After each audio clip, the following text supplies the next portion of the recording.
Hey guys, welcome back. My name is Brianna if you're new here, and today this is actually going to be, this is the first video of 2023 that's coming out. So let's talk about my most anticipated books for the first half of 2023. So the first book I want to talk to you about that I'm really excited for is called Vampire Weekend by Chen. It comes out at the end of January. Some of the reasons why I'm looking really forward to this book: the main character is a vampire and she needs to keep her identity a secret, which is a bit hard when you are a rock star. And so I'm looking forward to this because there's secret identities, vampires, music, specifically rock music, and chaos. So next up is another music inspired book. This time it's a young adult's book, Reggie and Delilah's Year of Failings, and it's by Elise Bryant. It's coming out at the end of January as well, and this one features a young adult book with romance between someone who is really into D&D and someone who is really into the punk music scene. And I'm excited to see where this goes because those are two things I really enjoy in my life, playing D&D and listening to punk music. So I'm excited to see where this goes. In February, we have some pretty exciting books. The Lost Tale of the Flower Bride by Roshani. And what caught my attention about this one is that it's a gothic fairy tale with some fantasy rolled up all into it, and that really excites me. Plus, her work in The Gilded Wolves was amazing, and so I thought I would definitely like the next book, or the first book in her new series, and so that's why it's on this list. Plus also, her writing is so lush and gorgeous and just really lets you sink into her world, and so I'm really looking forward to see what she does with a gothic fairy tale. So that's just more reason why for me to really enjoy reading this and hopefully get it. On the seemingly trend apparently of gothic stories or gothic inspired stories, my next book, and hoping getting my hands on, is Our Share of the Night, a translated work by Mariana Enriquez, and the translator is McDowell, I think. Apparently I can't read my own handwriting in my notes. So this one is another gothic kind of story, and it deals with some like occult supernatural demons, I believe, and I'm looking really forward to this. One goal I have this year is to read more translated works, and so I thought this would be a perfect book to start off my year for that. Also, because I've never read a book that has been translated from Argentinian, or from by an author, I guess, who's from Argentina. So that's also one of the reasons why. We're going back to one of my favorite genres, horror, and so we're going to be hopefully obtaining The Spite House by Johnny Compton this year.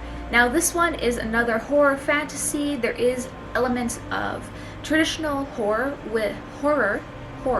There is elements of traditional horror with an abandoned house and people, or a family who actually needs to go and take care of it and become a caretaker there. And so there's mysteries and intrigue and darkness, and I'm just looking really forward to it. And so that is also coming out in the middle of February. So this book is probably like the biggest one I am looking forward to. The City of Nightmares by Rebecca Schaeffer. And the reason why I'm looking forward to this book, not only because the cover is gorgeous, and I really like the crochet kind of esque skeleton wings that are happening, very much like my dress, but because you cannot fall asleep in the city for fear that you're going to turn into your worst nightmare. It sounds like the main character, someone within her immediate family, actually does end up turning into a nightmare. What caught my attention with the City of Nightmares is, one, that it has to do with occult and paranormal, like things like any other.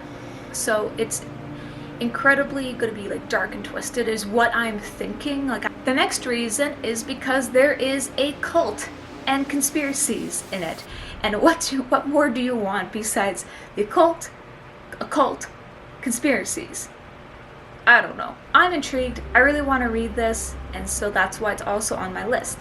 This will be coming out at the mid to end of January, and I'm really looking forward to it. Moving on into April, we have two books that I'm looking really forward to. The first one is called The House of Cotton by Monica Brashears. Caught my attention is that we are going to be reading a story centered around a Black Southern funeral home, and it sounded like there was ghosts, not just of like someone's past, but of like entities that are ghosts and stuff haunting this funeral home, I think. So I'm looking forward to it. Honestly, you don't need to get much more than me for me to be interested in a book besides, you know, something gothic with ghosts and maybe a haunted funeral home. So I'm looking really forward to this. Mystique. Next up, we have... Really? Okay. Chain Gang All-Stars is a dystopian novel taking place in the United States when the people who are in control of reform and the jails just decide that they just don't care anymore, and so the prisoners kind of end up being put into, I guess, a reality show called Chain Gang All-Stars, and they have to compete. I can definitely see that there's going to be some social commentary in on this, and so I'm really looking forward to that. The part of me that really likes reality TV, like, you know, Big Brother, and like Survivor and those kind of things also are major reasons why I want to read this, but honestly it's mostly the dystopian and social commentary for me. And the last two books on my anticipated books of 2023 are respectively in May and March. Greymist Fair by Francesca Zappia, and this is another kind of retelling gothic kind of inspired story, but it's based on a Grimm's Brother tale, and I love me some Grimm's Brother tales.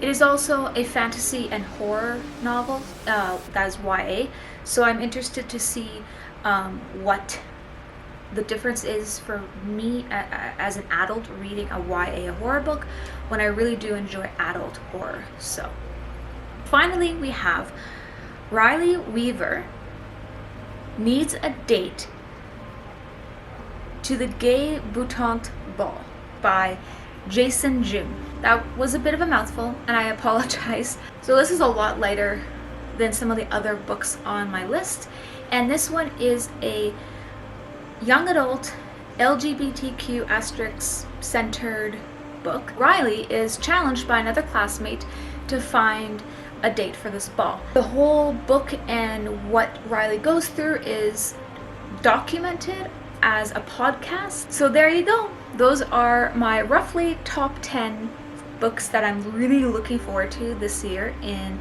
2023 for the beginning of the year. What are your favorite books? If you've gotten this far in the comment, leave a black heart down in the comment section below along with one of your anticipated reads. Do you have any on my list that are on yours? Anyways, let me know down below. My name is Brianna, and this has been a Wraith of Book and Bones.